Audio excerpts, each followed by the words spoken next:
And we're live. Hello. We did it. I set it all up. Uh, so yeah. So, Constantine, did you finish your fundraiser? No, we have not. We still need $8,000. The fundraiser is still going on.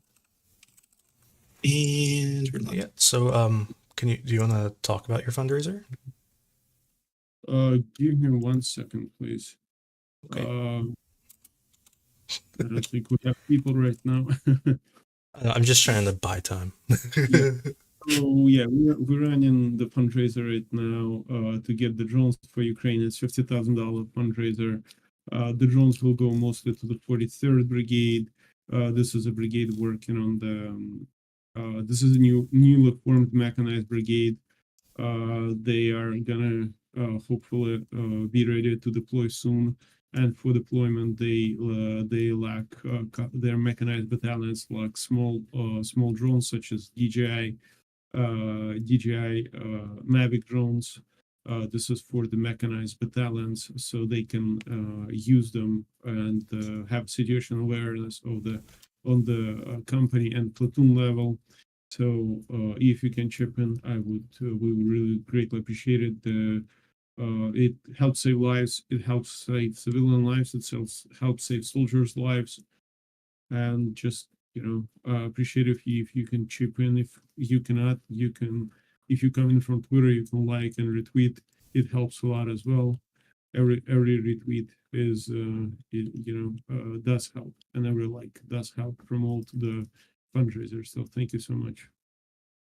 Yeah, and I'm gonna put a. Should I put a link to the tweet or a link to the fundraiser? I'll put a link to the tweet, I guess, in the description. That works. There, it's it's in the description now. Right. So so yeah. So how's everybody doing? We had some fun news this morning, huh? We had a drone attack on Moscow. That was unexpected. Unless you're the mayor of Kiev, then you saw it coming, I guess.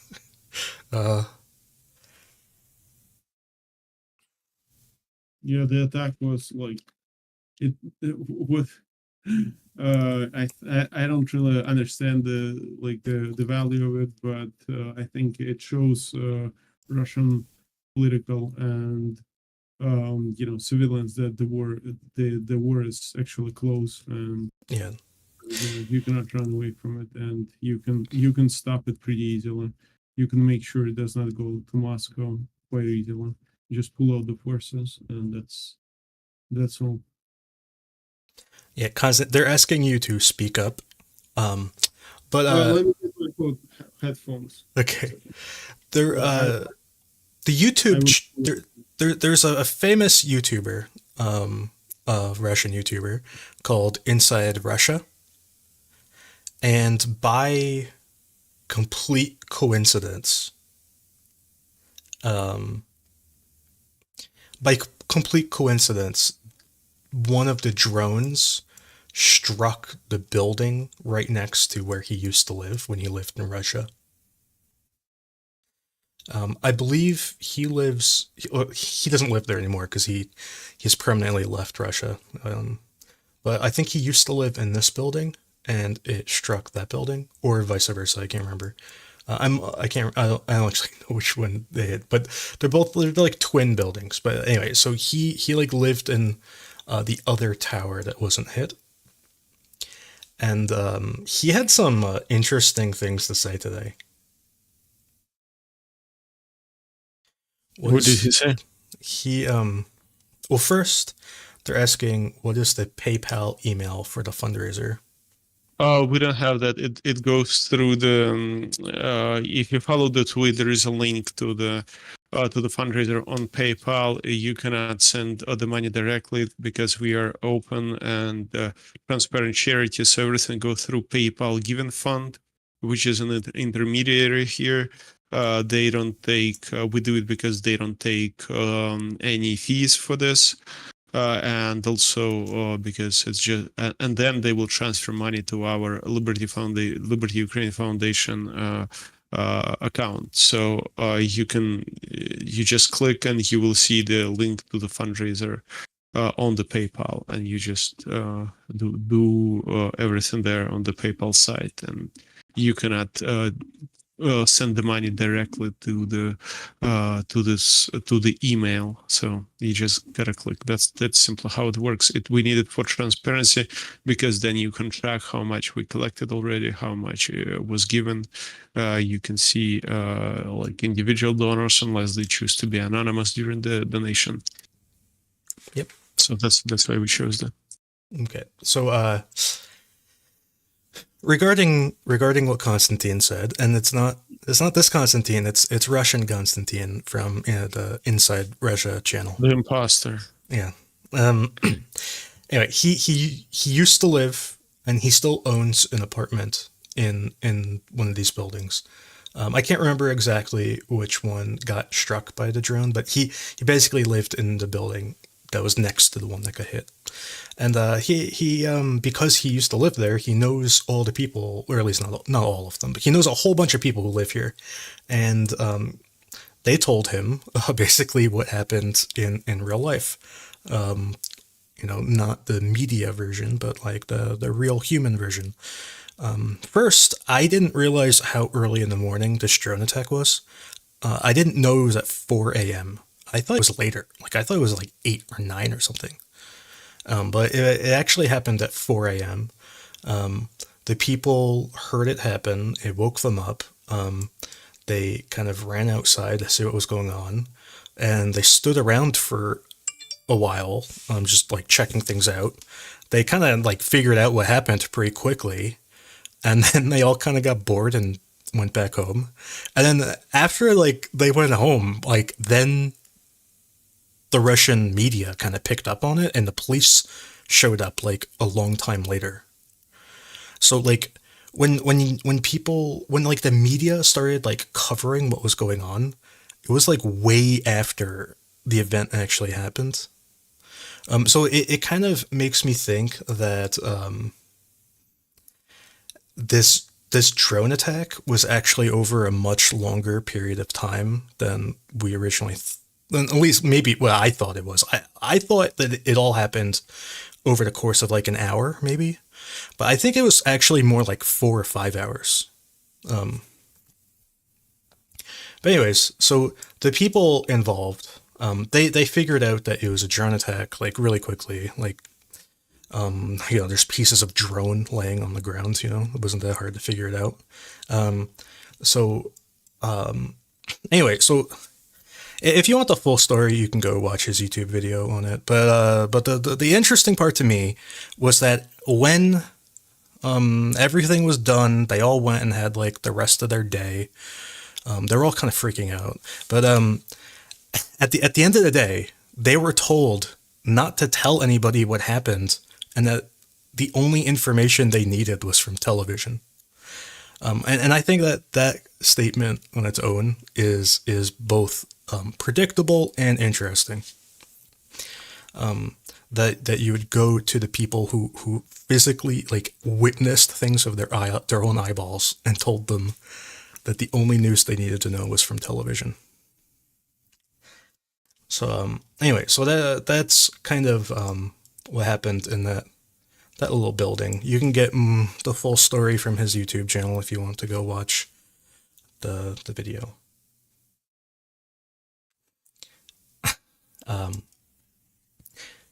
So anyway, I don't really have much to say about this drone attack. There's been debate on whether, one debate on who did it, which I think it's pretty unambiguously Ukraine, but the second question... Rebels. It is for rebels. The second question is whether it was a good idea. And there's been a lot of debate on that. I don't know. What do you think on the take on whether it's a good idea or a bad idea? I personally don't think it's a bad idea in terms of there is not much, fallout or anything like that. It's just, it just has no real. That's my personal take. I don't think it has too much impact on anything. Neither of uh, neither on the battlefield, neither on the minds of the Russians, or it's not very good operation, like how you say this, like psyop. It does not provide much value. That's why I don't really think it's a good thing. But Here's the that's my counter personal argument. take. Here's the counter argument. What was it? I can't remember when it was. When did they hit the Kremlin with the drone? I can't remember. That was like 2 months ago or something. Yeah, something like this. Do you remember what Shoigu said in No, I response to don't that? remember. I don't. Shoigu said that there would not be a Ukrainian drone within 80 kilometers of Moscow ever again. It's a pity. Yeah. So I think it not necessarily because Shoigu said that, because like who cares what he says, but I think that sentiment is a real sentiment. I think him like that idea that Moscow is supposed to be off limits, and I don't like not off limits from like Ukraine attacking it, but I mean off limits like nothing is supposed to get there. It's supposed to be impervious, and you're supposed to defend it. I think that sentiment it is actually a big deal. Because now there's a belief that Russia may reinforce the defenses of Moscow as a result of this attack, because I really think that they mean it when they say they don't want any drones in Moscow. And now that they've actually been hit in Moscow, even if it didn't do anything, it said there were drones in Moscow. It makes them look stupid. And I don't think the Russian people matter in their calculus. I think it's the Russian elite matter. And I don't think I don't know. It's just a weird thing. It's that statement from Shoigu. I think was a way to just look into how they actually think of themselves. But anyways, Well, I don't. That's one of the versions. I personally, it may be like the effect is a slap on the face, basically. But what I think is that unfortunately they are how to say it, like they don't remember what happened yesterday with the large public. They remember only what happens today and what they're being told to do. So I have my certain doubts. Maybe it's something to play on the Prigozhin's hands, right? Because Prigozhin got mad when it happened. yeah. He was like, maybe he's working on us already. So What did he call? Did he call them smelly pigs or something? Yeah, I don't remember exactly what he said, but he was not happy about that. Yeah, he was going all crazy, and maybe they're already our GRU GUR already is working together on the and that's what I mean when I say the Russian elite matter, because I think if the Russian elite starts siding with Prigozhin, that's really bad for Putin. So I think I think to the average Russian, I don't think Putin cares one way or another what the average Russian thinks, and whether they doesn't. Whether they remember what happens or immediately forget, I don't think is relevant. But the elite, I think, matter, because those elite can they can pull the rug out from under Putin if they kind of gather together and find a replacement. Yep, I do agree with you here. But anyways, that's kind of that news. In other weird news, I don't know if this anyway.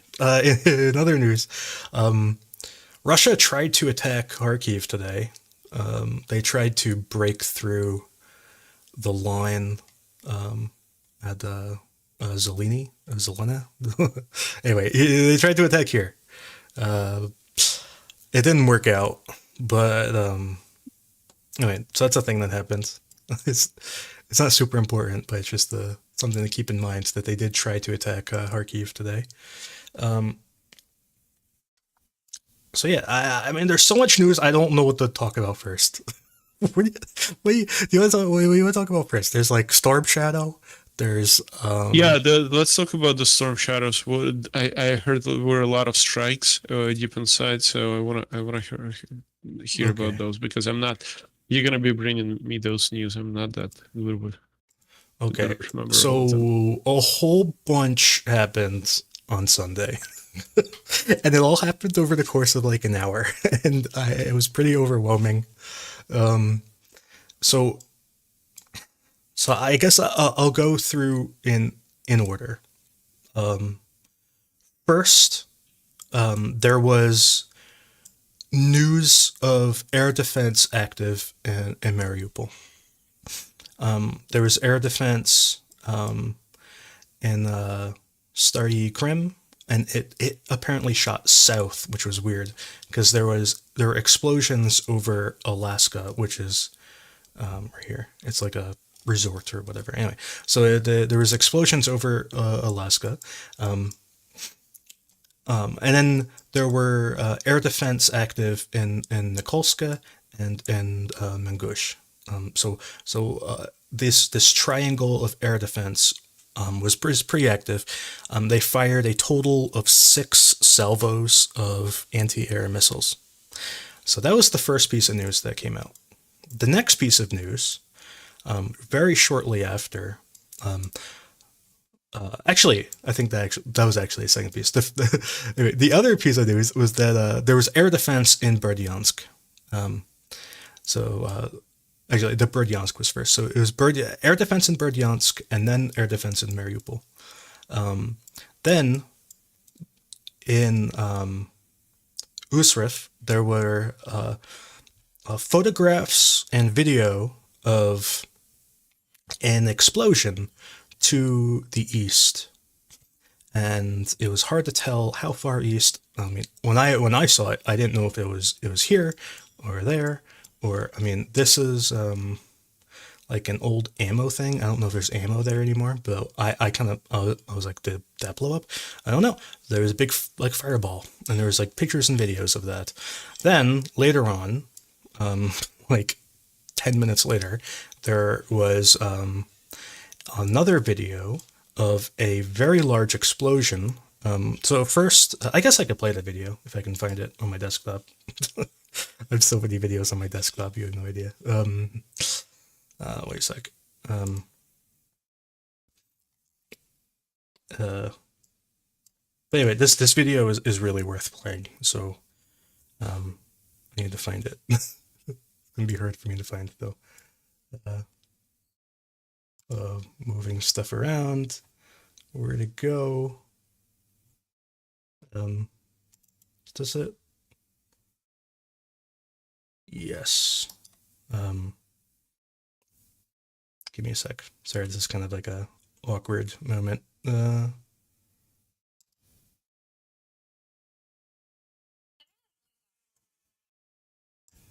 Okay.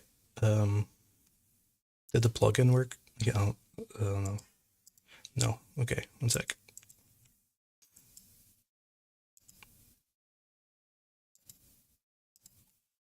Okay, so this is the video. Let me kind of put everything back to the way it was.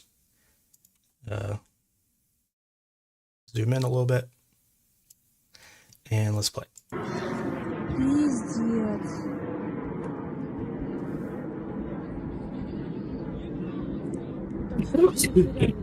Да. Блядь, они не в Юрьевку? So you hear the kind of the jet engine sort of sound. the turbine engine, followed by a large explosion. Блядь, только не в Марик. Может, это учения реально они проводят такие? So this is kind of the closest we've ever gotten to a watching a storm shadow actually explode. Но честно, это было бы адекватно. And then there was also this. Oops. Может, это реально ракета? Let me see. Let me figure this out. Wrong button. Well, it doesn't matter. Sound doesn't matter. Okay, so there's also this video, which is shortly after that previous one. So we see these big explosions. Okay. Then there was a report of a explosion in Novopetrivka. Novopetrivka is very close to Berdyansk, and it seems that people use the two interchangeably. And furthermore, when people say Novopetrivka, they actually mean over here, either here, which is a training ground, or here where Russian officers seem to live. Although they might not live there anymore because they've been hit by missiles. They don't like that. Anyway, so there was news of explosions in Novopetrivka. Then, shortly after, there was news of explosions in Klishchiivka, which is it was allegedly, I have not found confirmation of this, but allegedly Ukraine hit a rather large ammo depot here, and the reports that I've seen said that it burned for like hours and hours of like secondary explosions for several hours.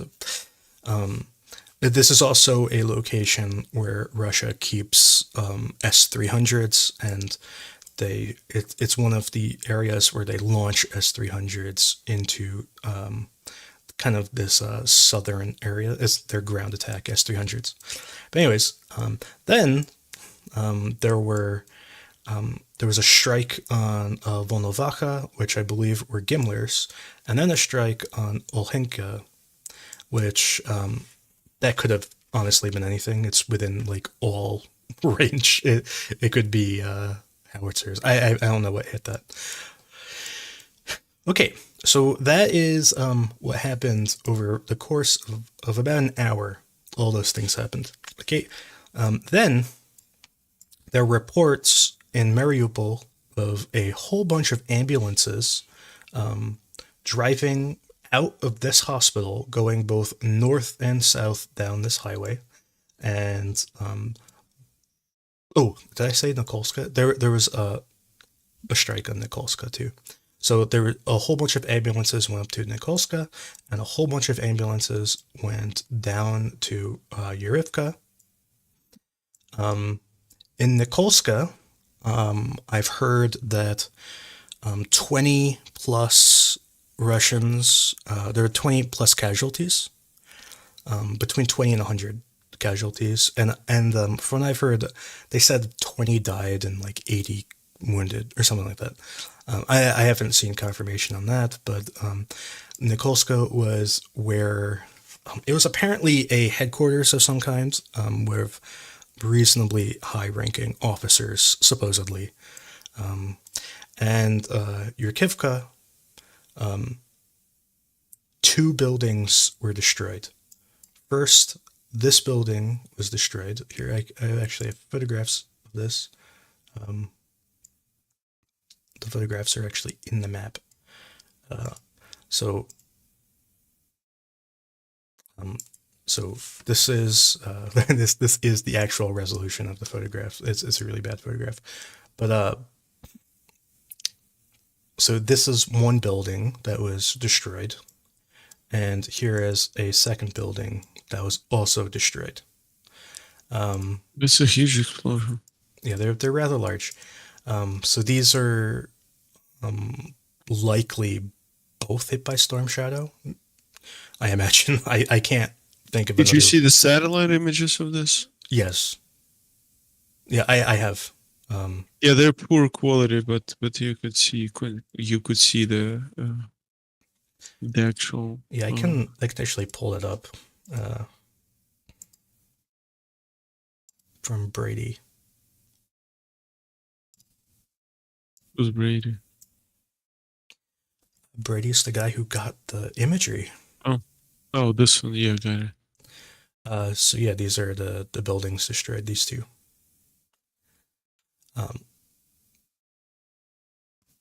So yeah, that's. Could you show me the picture once again of the first one, or the bigger one that you had?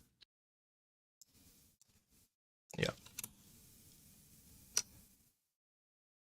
Nice track. Yep. Those are big buildings. They are rather large. Yeah, I could measure it. How big are you? Like 200 feet across. It's pretty big. And many stories tall too. Okay, so these buildings were both hit by storm shadow. Now, what exactly happened in Nikolska? Nikolsky. I'm not exactly sure what happened here. There are reports of a strike. I've not seen, like photographic proof of it. And also what happened in Novopetrivka. Also, haven't seen photographic proof. Have not seen photographic proof of Klishchiivka. But anyways, the rumors are that 100 Russians died and 400 more were wounded. And the wounded were brought to this hospital. It's Hospital 2 in Mariupol. And it's conveniently located for these two positions. These two bombings. So that is more or less what happened over the course of about an hour and a half or whatever it was. In addition, there were strikes on Tokmak, and yeah, that's it. And some, but those are unrelated. But anyway, so that's kind of what happened. That's the storm shadow news. I don't know what else to say. But yeah, there's a lot of casualties. And when you look at the size of those buildings, you can imagine that many casualties. Those are big buildings. Okay, so yeah, I don't know. Is there anything else you want to know about storm shadows? No, I don't. I wanted to hear this from you. Okay. I read I've seen a glimpse of it, and I just wanted to hear confirmation from you. Yeah. So yeah, there was also this news or this video from an artillery strike in Russia that everybody said was in Kherson, but it was actually in Russia. Let me get the video real quick.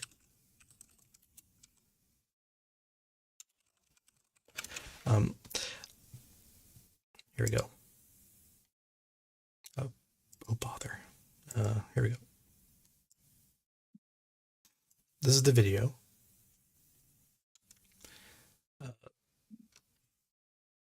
A lot of people were saying this was in Kherson. I don't know why. I don't know why everybody decided this was in Kherson. It is in Belgorod. It's actually pretty far north. I mean, it's not that far. I mean, it's within artillery range, obviously, but it's like in Belgorod. Like, it's like not like on the border, if you know what I mean. Like, it's like in Belgorod. And I will pause at a certain point here, right here. It's really obvious. Actually, I have a photo right here.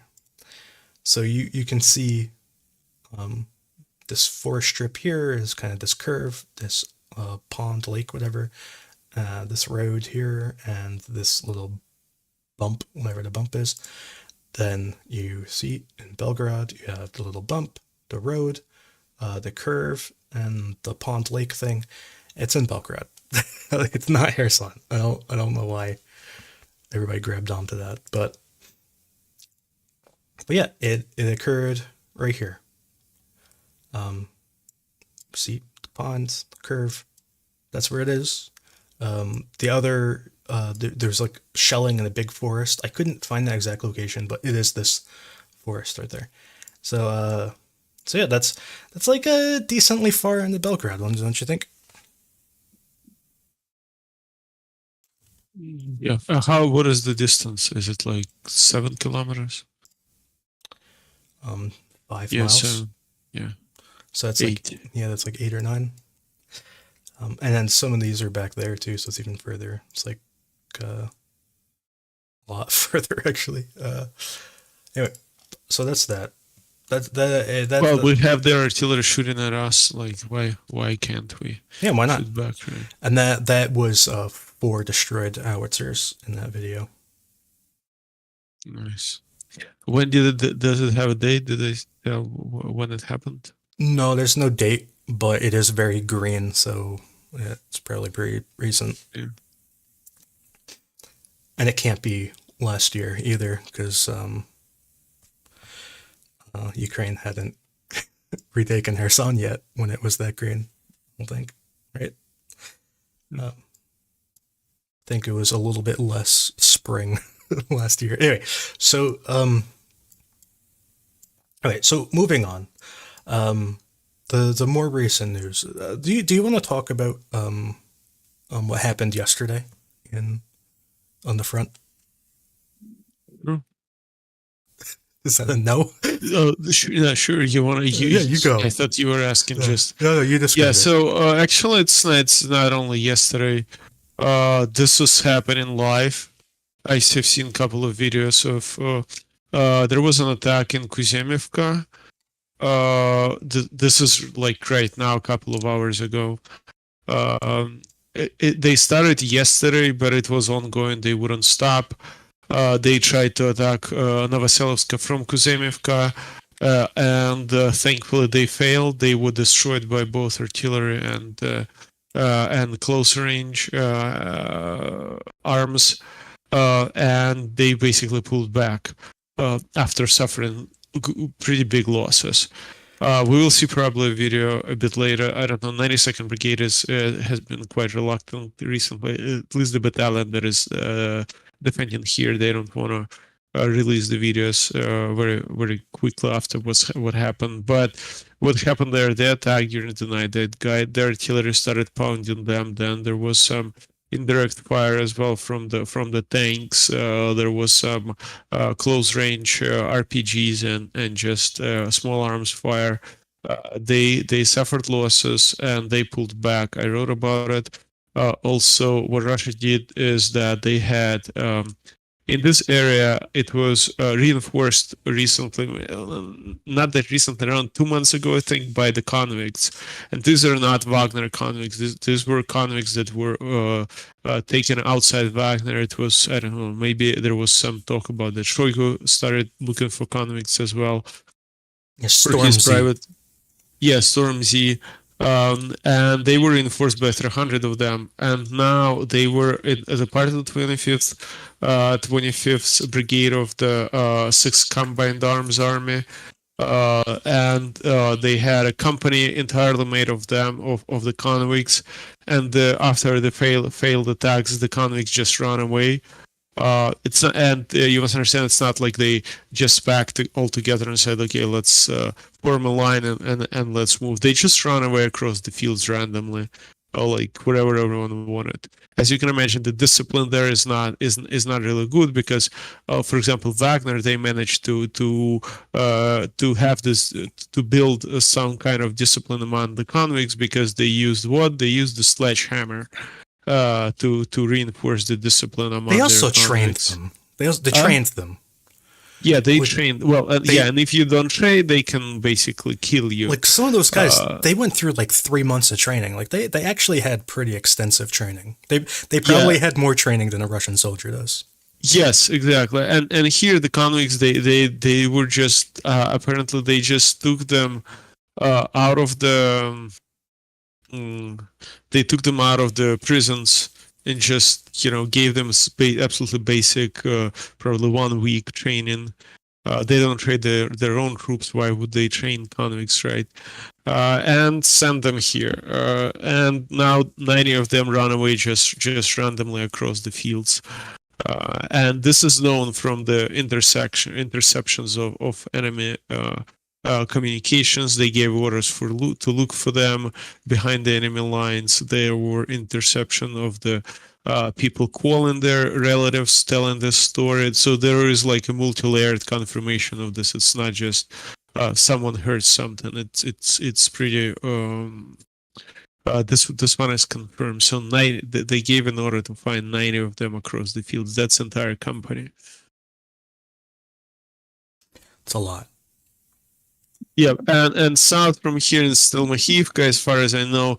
The Russians managed to take some of the positions, at least one. I know one specifically. They did not hold it for too long. We took it back and we pushed them back. And the pushback was pretty easy. They just ran away, basically. They took it, and I don't know if they had a plan to hold it, but they took it, and then when we pushed back, they just ran away. So those are the news that I have. And I have, I don't know if I learned something new today, is that actually bodies on the thermal vision drones, like in thermal camera, they not only on the thermal vision camera, but they keep the temperature for quite some time. And when the soldier, when they get killed, Russians, the pilots have to identify if this is a body or is this is someone hiding right now in the tree line or wherever they are. This is happening because I was told the body, some bodies, not absolutely all of them, but a lot of bodies, they start bloating, and there is a chemical reaction, and it basically starts fermentating, and it generates energy and heat. So this is what I was told, that they're right now trying to carefully identify them in the tree lines and understand if they understand Russian losses and understand if they're still alive. You kind of like have to map the corpses, I guess. Yeah, something like this. I listened to this, like my friends sent this like 30-second message about the bodies and how they have looking for them right now in the tree lines and trying to understand. I asked, like, are you making them cold? And he says, no, that's not, we cannot do that. We're trying to avoid that, actually. But yeah, so basically, this attack went totally untalked about in the news. The Russians never talked about it. I've looked around all yesterday and all today. I did not see one single Russian source talk about these attacks. Not even War Gonzo, which is weird because even usually War Gonzo talks about that sort of thing. But the long story short is that along this entire line, I'm not 100% sure on each individual town, but generally speaking, along the line, Russia kind of activated and attacked in lots of different places. Do you think that's fair to say? Yes, and they had, for example, in north from there, in Masutiivka, they had certain successes there. Yeah, but Masutiivka is really small. It's like it's not even a town. It's a this used to be a town like 100 years ago, and it was abandoned, and it's only on the map as a relic. Because like in like the Soviet Union or whatever, they had like this rule where even if a town is abandoned, it has to stay on the map. It was like a Soviet Union rule. And that rule kind of carried over into Ukraine, and they just never took it off the map. and then their maps went on the Google map. So So that's what this town is. I just read about it a bit more. So according to census of 2001, a population of Masyutivka was 22 people. Good luck. There's like 4 houses. But anyways, there's no structures left here. I mean, I've heard from people who are in this area. They tell me that there are no structures left. There's no human like habitation left. It's just a forest. And in fact, I talked to an officer in this area earlier this morning, and this officer is actually I don't want to talk about that. Anyway, so I talked earlier this morning about this area, and they told me that Russia has absolutely 0 fortified positions south of Liman Pershi. So all of the ground between Liman Pershi and Sinkivka, Russia has 0 fortified positions. Around Masyutivka, they did not say in such absolute terms, but from what I understand, they also have 0 fortified positions here. And also in Kharkiv, 0 fortified positions. That's why I mark all of this as a gray area. Russia can enter them, they can stand there for a while, but then they leave because there's no trench, there's no bunker, there's nothing. There's no foxholes. There's no fortified positions at all. So that's kind of the position around here. So when Russia brags about their offensive successes in these areas, what they're doing is they're sending forces in, shooting around the forest, and then pulling out. And they're calling it a capture or whatever. So, and these forests are heavily mined, and yeah, that's kind of the situation that, as I understand it, in this general area. And then getting out to the bigger picture. So Russia activated along this whole front. I'm not sure exactly how south it goes. I'm not I don't have the exact specifics on every single individual position or every single town, but generally speaking, Russia activated everywhere and attacked all at once and more or less achieved absolutely nothing. They achieved so little that Russia doesn't even admit that they did it. Ukraine's Ministry of Defense or Department of Defense, whatever it's called, this afternoon, they said that Russia attacked Novosilka and Stomahivka, but that's it. They never even, and also Masyutivka. They didn't mention anything else, although I'm pretty sure Russia attacked in more places than that. But yeah, there's almost basically 0 success. Now, moving on to the Kremenna area, Russia is trying to pincer off Bilohorivka. They're trying to attack it by moving along the Seversky Donetsk River to cut off this northern flank. They've had minor successes so far, not enough to cut off Bilhorivka, but enough to be kind of annoying. They've tried attacking Bilhorivka from the south. They've tried attacking it from the east. They had some minor success right here. They kind of pushed up to this tree line here, and then they were forced back a little bit to where I have it marked now. I actually have a video from Bilhorivka that I can show you.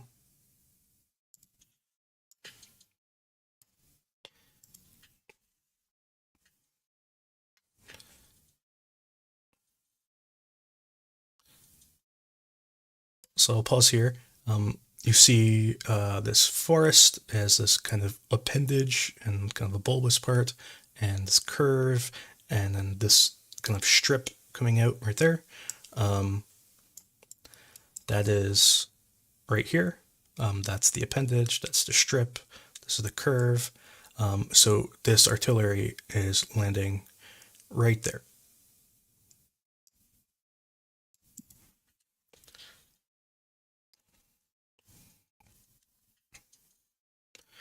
So I'll pause here. You see that there's this triangle, this kind of right angle thing here. You see there's a triangle here and this right angle thing here. So this artillery is landing right there.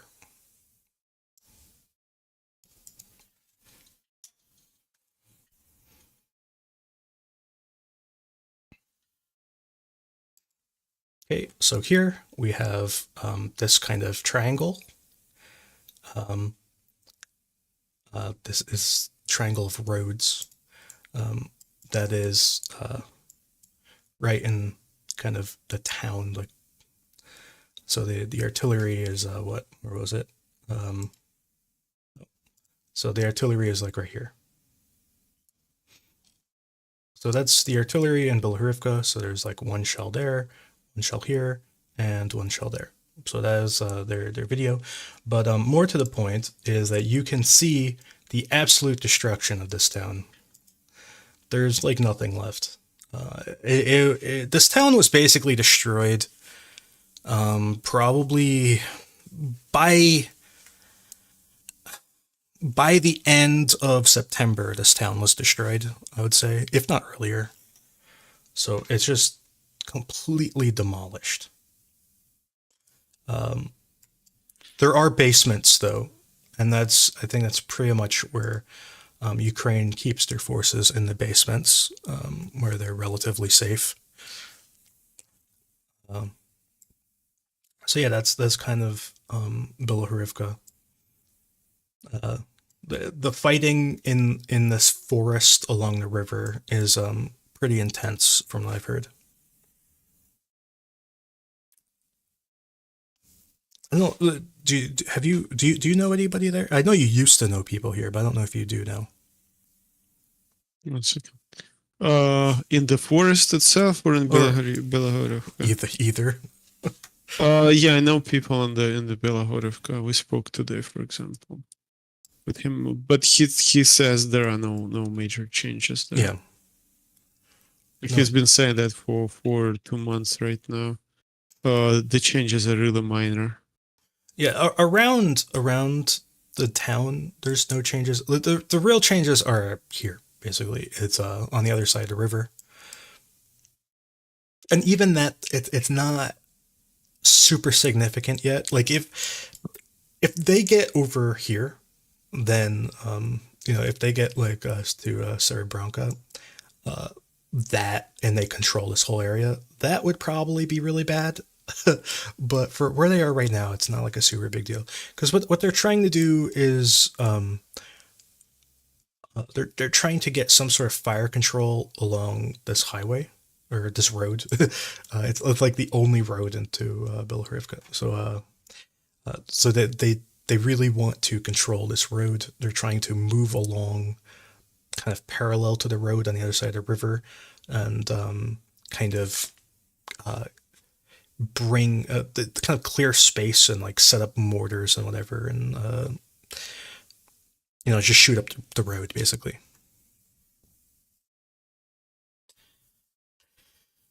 So anyways, I have no particular news about kind of the rest of the Seversk area. So that I don't know. Have you heard anything from this area? There are increasingly more videos from Sperna, but none of them, they're all kind of interesting to watch, but they don't really represent changes. There are a lot of like the combat is going on there all the time, but Yeah. there is nothing, not much changes in terms of territory. My former company commander is there right now, and they have multiple units over there. So, but not much changes there. But it's just these small villages around it. They just don't exist. The Spirna itself does not exist anymore. Yeah. Basically, it's level to the ground. The recently there were videos of I think it was right here, like the Russians kind of like made like a bunker, and there was like a suicide drone kind of flew at them, and it like blinded one of the Russians. That video, you know what I'm talking about. I don't want to show it for all all the reasons I just said. But anyways, so that happened like right here. There was another video of a tank getting destroyed about right here, and yesterday I think, yeah, there was a video of a Ukrainian drone. Frankly, it did no damage, but it was kind of interesting. There was a Ukrainian drone crashed into. Well, actually, it missed. It missed a truck right here, but the Russians got out and kind of ran away in terror. But anyways, so that's kind of all, but it's just not much changing. That's kind of my point. Anyway, so moving on to the Bakhmut area. This kind of bowl. It's all low ground. I can show this in 3D. It'll make more sense, maybe. Where am I? Do you ever open a map and get lost immediately? Okay. Here I am.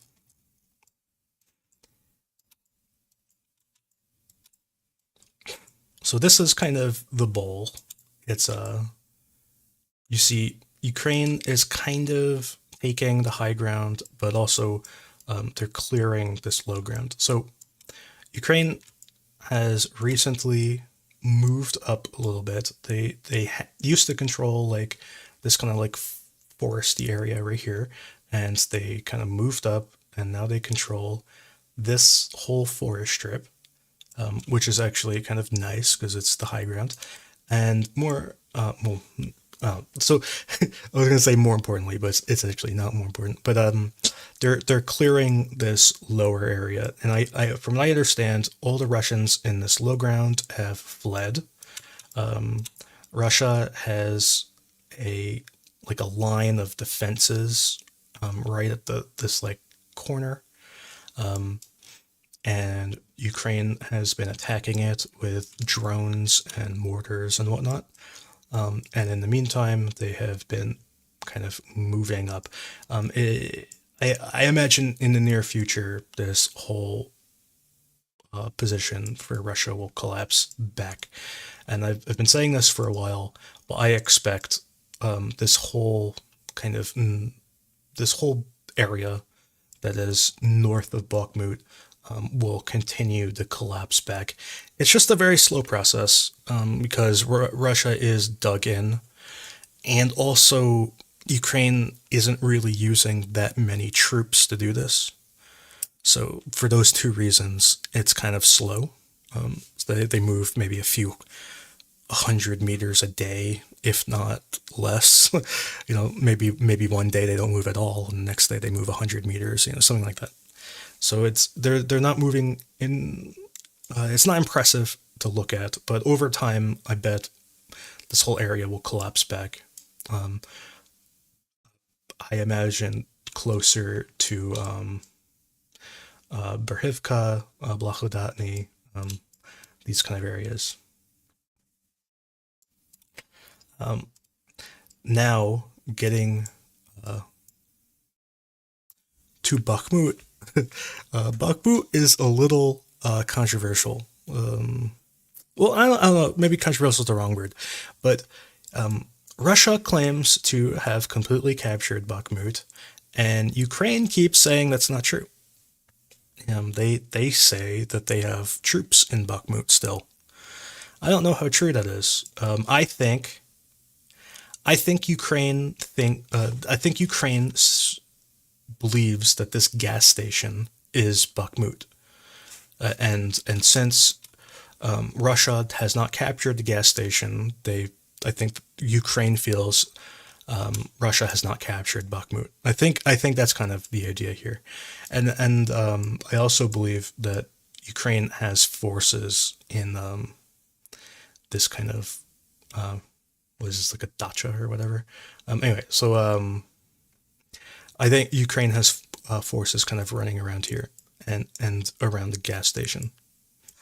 Ukraine is also heavily shelling this main street here, and also I believe this main street here. And they claim to be doing significant damage with this shelling, and they kind of regularly brag about it. I don't know if it's true or not, but they're bragging about it. So yeah, that's kind of the Bakhmut situation. Kromove is being attacked from the southeast and the northeast, but it's defending pretty well. And now getting down to Klishchiivka.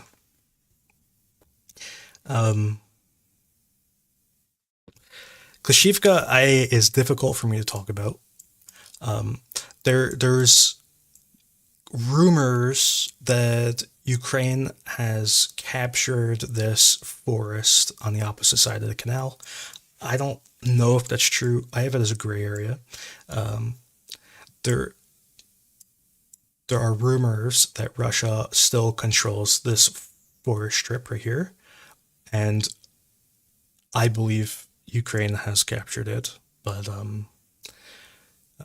maybe I'm wrong. There's also rumors that Ukraine has captured this forest strip, which I've seen absolutely no evidence of. But either way, it seems that Ukraine's main goal is not so much to attack from the north, but to move down the canal and attack from the west. Now, the main reason you don't want to attack from the north is that there's this deeply entrenched position flanked by two forests, which is not an ideal place to attack. Now, and also behind it is a steep hill. Now, you'd think the steep hill is probably not great for the defender, right? Because you have to bring all your supplies up a steep hill. But anyways, moving down the flank is more of a gradual slope. You can kind of fight your way down the hill and attack the back of the hill, perhaps. Or you can kind of move into this forested area and fight along this forested area and move down the town that way, which is more or less how Russia captured the town to begin with. Russia they got a foothold right here in this forest, and then they moved along the forest, cleared it, and then kind of attacked the town from the north or west, whatever direction this is. They captured the northwest, I guess. So sorry, I'm moving the map by accident. Anyway, so they moved, attacked that way. That's how Russia originally captured the town. Now, there's a video from this area. I actually don't know if this is a new or old video. Tell me, Constantine, if this is a new or old video. Oh, this is new video, but maybe it was, released before this. Yeah, because I wasn't. Video is new. Because I wasn't sure how new this video was. Because I had only I saw this for the first time today. And I couldn't tell if I missed it or No, it's a new video. Okay, because I can tell you exactly where this video takes place. This video is you see this kind of sticky out thing. Here, I'll move on in the video where it's easier to locate. Guess I'll just watch it with you. Anyways, it's right here. That it's that thing right there, and you see there's this kind of forestrip here. The tanks are like roughly here, and they're shooting, I think, along this strip and sometimes further.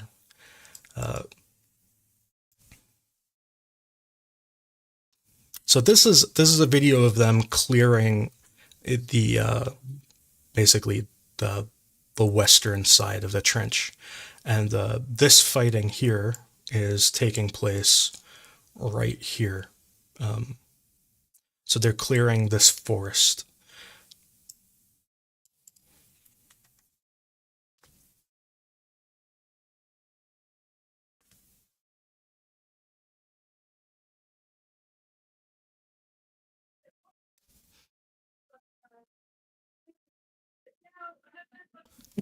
Hello?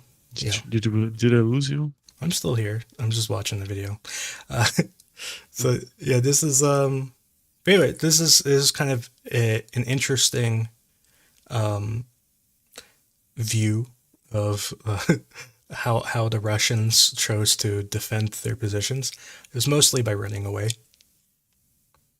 Although to be fair, I don't think they had any anti-tank weapons. When you have one of the tanks, I think it has its ERA burning, so they definitely have RPGs, that's for sure. But RPG is not really, not that cool of an anti-tank weapon. You have to do multiple hits or strike the tank really in the right spot. Which is harder when you have infantry shooting you too. Yeah, when you have people shooting at you, it's pretty hard to aim. So most of the RPG and 84 shots are just done, blindly. You stick out for half a second, you fire, and it's a fire and forget weapon. You fire and you forget about it. Yeah, so that was them clearing this southern part of this canal. So that occurred roughly the 18th, the 17th or the 18th. So that was about 2 weeks ago that this video actually occurred. We saw them clear here. Eventually, they cleared this whole strip, and people are asking, isn't there a video of them crossing the canal? Yes, there's a video of them crossing the canal. And yes, there is a video of them capturing a position on the other side of the canal. But no, that doesn't prove that they control the other side of the canal, because Russia could have counterattacked. So one video is not enough to prove that Ukraine actually controls this forest strip. And furthermore, that video didn't show them taking the forest strip. It was just them taking one single trench. And we were just talking about how Russia did a big attack in Stelmahivka. They took a trench too. And then like 2 hours later, Ukraine took it back and they all ran away. I mean, that could have happened here too. So that happens. So one video of them taking one trench is not enough for me to believe they actually captured a whole forest strip, especially a forest strip that is manned by more than one squad, if you know what I mean. So anyways, I don't really have any further news on the southern side of Bakhmut. Orlivka has been shelled, and they've had a bunch of fires, and they lost a few howitzers there. This whole area north of Avdiivka has been more or less the same. Russia has pushed down and taken this position here. I think it used to be a forest strip, but then all the trees were killed, so now it's just kind of a mound. But Russia captured it. There's really not much going on in Avdiivka. Russia tried to attack Severna and failed. They tried to attack Pervomaisky and failed. They keep posting videos of them shooting drones at their own guys right here. I don't know why. It's like a fetish at this point. It's weird though.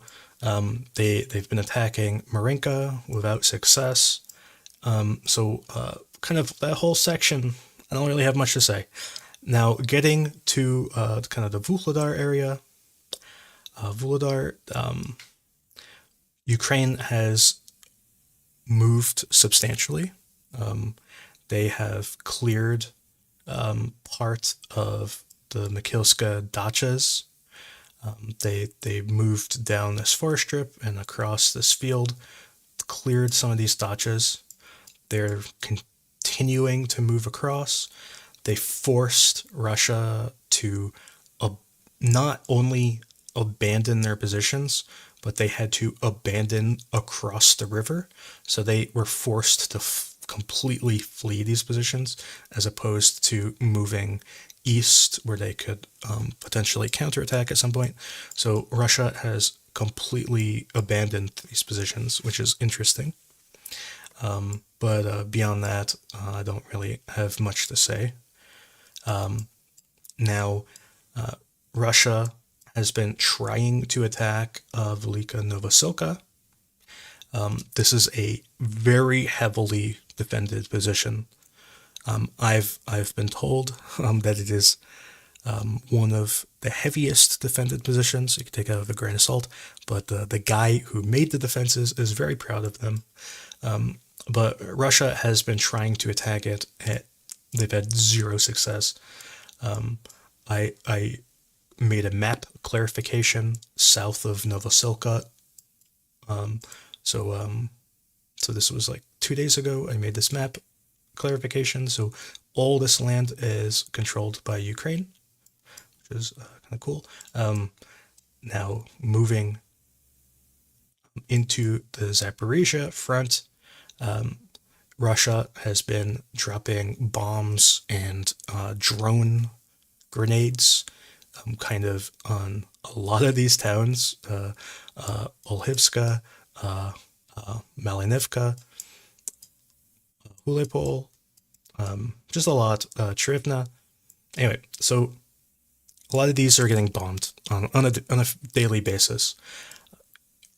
Ukraine has moved and advanced, especially into this corner here on these two forest strips, and this corner here on these two forest strips.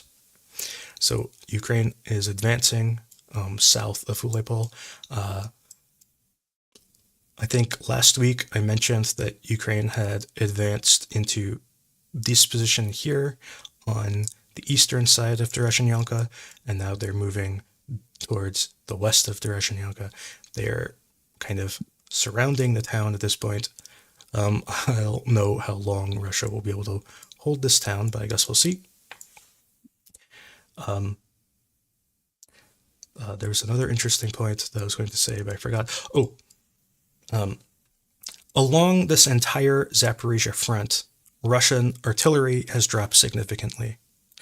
I think yesterday they fired 70-something artillery shells into this entire Zaporizhzhia front. It's like 70-something shells, not fire missions, shells. It's like nothing. And today they fired even fewer. It was like 64 or something. That they're also targeting fewer and fewer positions, or fewer and fewer settlements along Zaporizhzhia. They used to fire at 40 to 50 settlements per day, and now they're shooting at about 14 per day. So that's a significant drop off in their artillery usage. And it's interesting and notable. Okay, so kind of moving on. Yeah, that's kind of like all the news I got, really. There's about it. Russia is shelling the Dnipro River. That's all I gotta say. It's like if you could point to it, they're shelling it. They're shelling Vasily. They're shelling all these islands. They're shelling all of these islands. They're shelling all of these islands. Kherson's getting shelled. It's just they're shelling the whole river. I don't really want to get into more detail than that. But that's pretty much all the news that I got. Oh. I guess I could talk about the weather. The weather's been terrible. Although today is probably the last day of bad weather. But I've been kind of tweeting out videos of this weather. Of just like the flash flooding has been crazy. Like I made this tweet thread of the flash flooding. So this is in the city of Zaporizhzhia. Today in Zaporizhzhia, they got 77 millimeters of rain today. 30 millimeters of which happened in a 60-minute period. So 30 millimeters of rain in 60 minutes. That's huge. It is so much rain. Oh, so that's why they had a flash flood. It's pretty much it's so much rain. So this is like it's crazy. So yeah, I've been kind of posting videos of the flooding. It's just, and Zaporizhzhia is not the only city that's been flooded. Like Dnipro got flooded, Luhansk got flooded. There's been a lot of flooding all over Ukraine. So it kind of begs the question: will this impact combat going forward in the short term? Like, how long do you think it'll take the ground to recover from 77 millimeters of rain in 3 hours or 4 hours?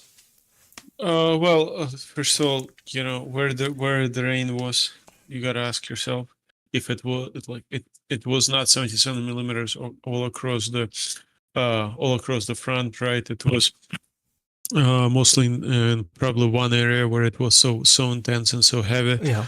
But even if we take an area where it's specifically here, it's gonna take around, if you have good sun, not cloudy weather, and the temperature can go up pretty high. It can dry in probably around 1.5 week top. It can dry up even faster. Yeah. So I think the advantage to these flash floods is that the water goes away kind of as fast as it shows up. You know what I mean? Like, yeah, it goes away fast, and that's why I asked where it's happening, because we have what we call like drains in the cities that where it goes, and water collectors where it goes. But in the field where you don't have anything like that, well, I think actually in Zaporizhzhia they may have collectors there across because this is agricultural field, so we don't want them to be to be swamps. okay. So from what I understand, like that really bad rain, I'll make my marker bigger so it's easier to see. The really bad rain, that's probably too big. Make it a little bit smaller. The really bad rain was like there. That's where the flooding was. Okay. So more specifically, like here. But there has been really, really bad rain here. There's been a ton of rain here.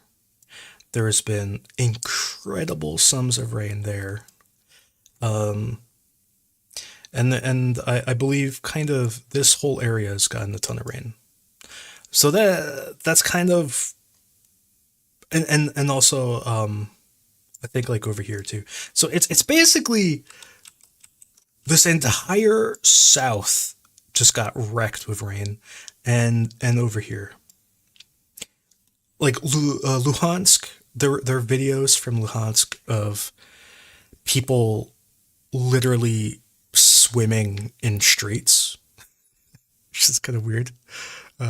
I wouldn't do it personally, but people were like getting naked and swimming in the street. I did it when I was young. It's When stupid. you were young, yeah, but I mean like adults. Or drunk.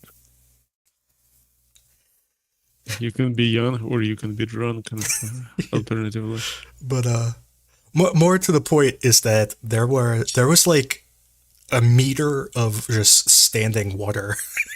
Like it wasn't like flowing, like it was just like there. It was like a big like swimming pool. But yeah, there's been a ton of rain. This rain here around Siversk and Bilhorivka, that was kind of worrying to me. I didn't know what to think of it. Because it's like a lot of rain in an area where like they're having a bad enough time. Like I just kind of felt bad for them, to be honest. Like, but anyway, I don't know if it made any difference to anything, but they got a ton of rain. These fields in Zaporizhzhia is kind of the significance to the war is basic is this is where it is. And I don't know the exact rainfall that they got, and I don't know how long it will take to dry, to be honest.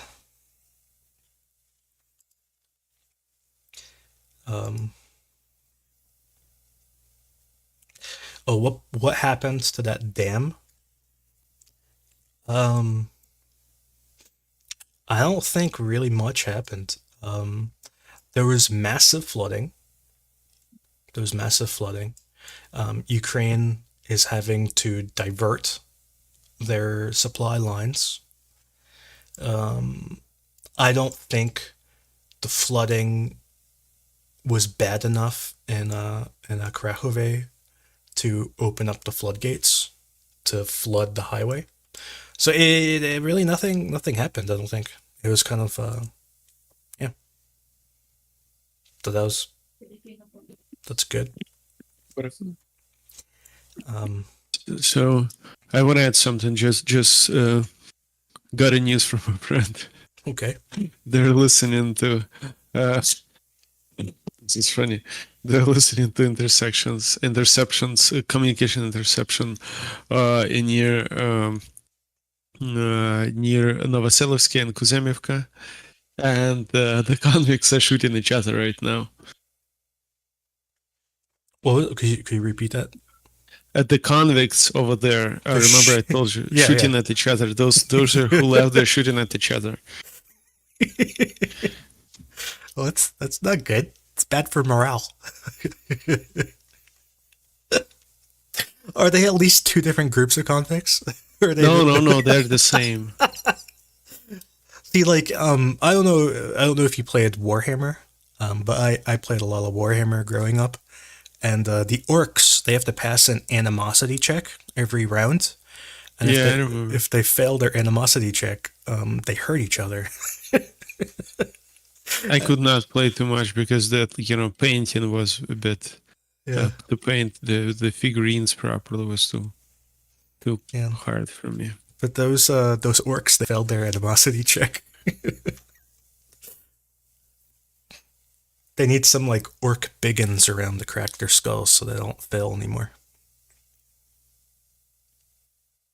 I'm asking if there is if they have videos of them shooting each other. But yeah, I doubt it's pretty late right now. I think they're going to sleep.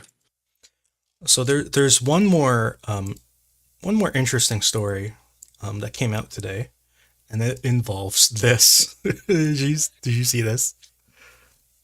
Let me pull out the Discord. So, yeah, I've seen this. This is S400. It is an S400 that's very. It's seen better days. You know, it used to not be Swiss cheese. It used to just be a normal S300, but now it's the Swiss cheese model. But yeah, this vehicle, I don't know the price tag, but I imagine super expensive. like what do you think? Like $10 million, $20 million? It's more. It's the entire. It's not only this vehicle, right? It's the launcher is destroyed, right? I just mean this vehicle. This vehicle alone has to be at least $10 million. I think it's probably more. I mean, Russia had pricing on S400 quite high. It's not anywhere to the Patriot battery missile cost. It's about systems half. cost, but it was half. It was not 1/20th, and so I probably think it's more like $40 million. Because that's the brains of this operation, as I understand it. Yeah, that's the command vehicle. And also because of the chip shortage right now on the market in general. I'm not talking about the sanctions even. It price obviously should have went up. Also because because of the sanctions as well. I'm not saying that they cannot get the components for this, but I'm saying that those components right now have to go through third hands. Your risks are much higher, and when the risks go up, the price goes up as well. So I can imagine its price it's really pricey. Even if you had all the pieces, like they don't grow on trees. Like this is a very sophisticated piece of machinery. I mean, it's why like the United States, like it takes them like a year to make these things. It's like this is not they're not easy to make. Like this is up there. This is probably one of the most sophisticated things in the entire Russian military, and it got exploded. It sucks for them.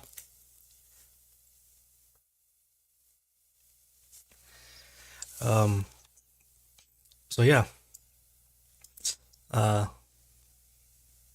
Yeah, I don't know what else to say. It got messed up.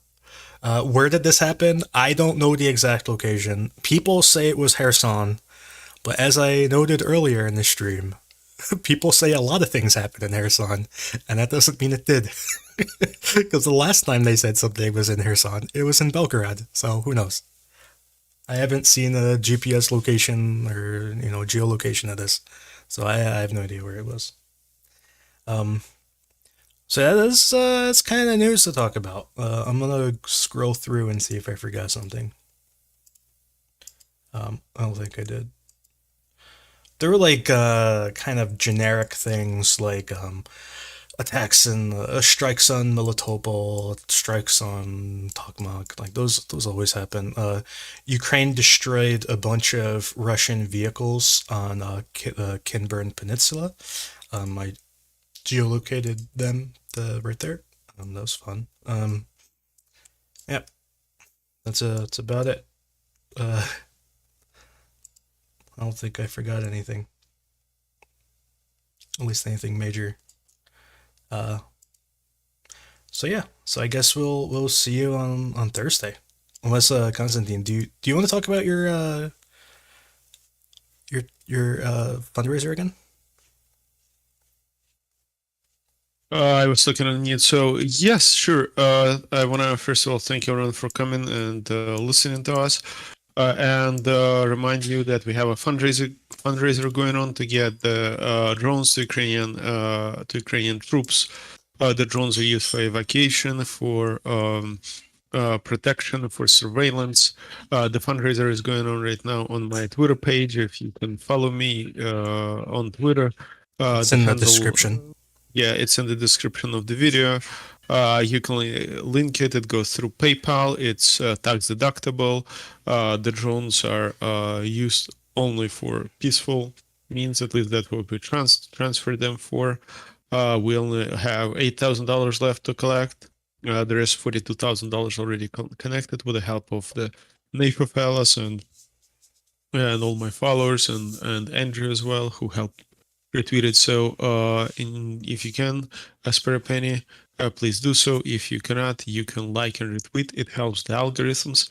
It your like and retweet can actually make this more visible, and by making it more visible, you can help us make more collect more donations. So thank you very much. Thank you. And I'm sure it will. The fundraiser will complete shortly, maybe tomorrow. I'm scrolling through to see if we have any final questions. Ukraine spent $150 million on Patriot missiles. No, they didn't. The United States spent money on Patriot missiles like 30 years ago, and Ukraine fired them. It's a sunk cost. They didn't spend anything on those missiles. Anyways, so what are your thoughts on Putin's statements regarding the GUR? What do you think of that, Constantine? I don't On know what GWAR? What is GWAR? the GUR, HUR. How do you pronounce? Is it Hur? Gur. Gur. Do you have thoughts on Putin's statements? Because I don't. I did not listen to him, so I cannot. When I turn him on, I have certain bodily reflexes coming out, so it's hard for me to listen to him. Sorry. His statements were stupid. It's intensely stupid. It's like the sort of thing you'd expect from your drunk uncle. He was basically saying just all the talking points. Just imagine every Russian talking point just one after the other with no creativity or actual messaging behind it. The main thing that he was saying. Oh, I read the thing that touched me the most was that he said that I read it. I did not listen to it. Yeah. I think he said that Russian military only targets military infrastructure. Yep. And Ukrainians are striking civilian buildings. And I was like, what? Yeah.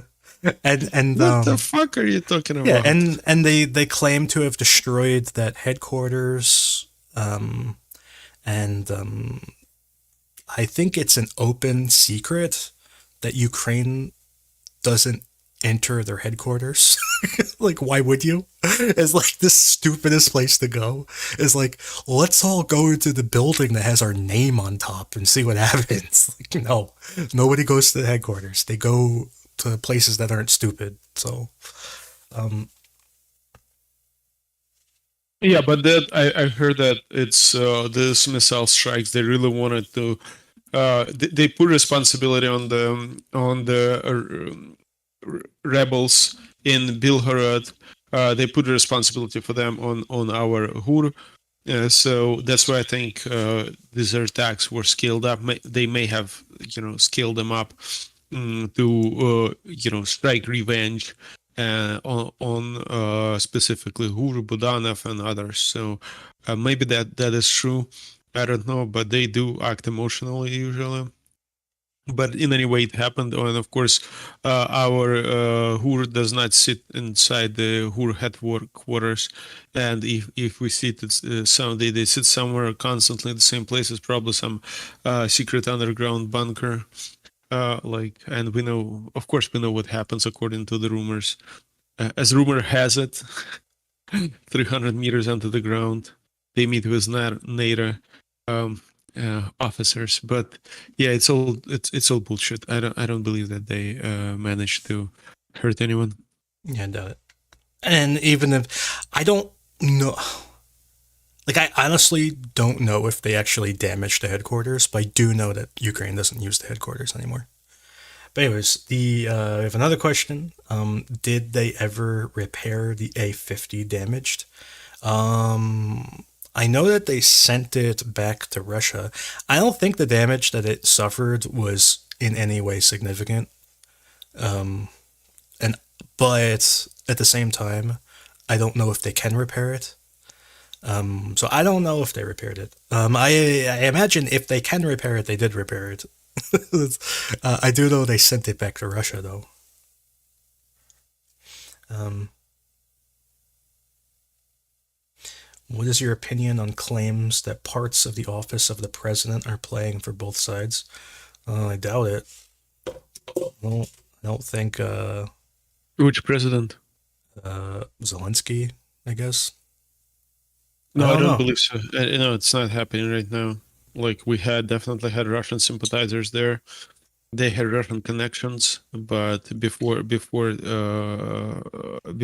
2022, it was discussed really a lot because Zelensky was considered the most pro-Russian president after Poroshenko. Well, not. I mean, he was considered pro-Russian compared to Poroshenko, but this all changing since February 2022. Even though some things do seem like that, but they mostly seem because people are quite pissed at Zelensky.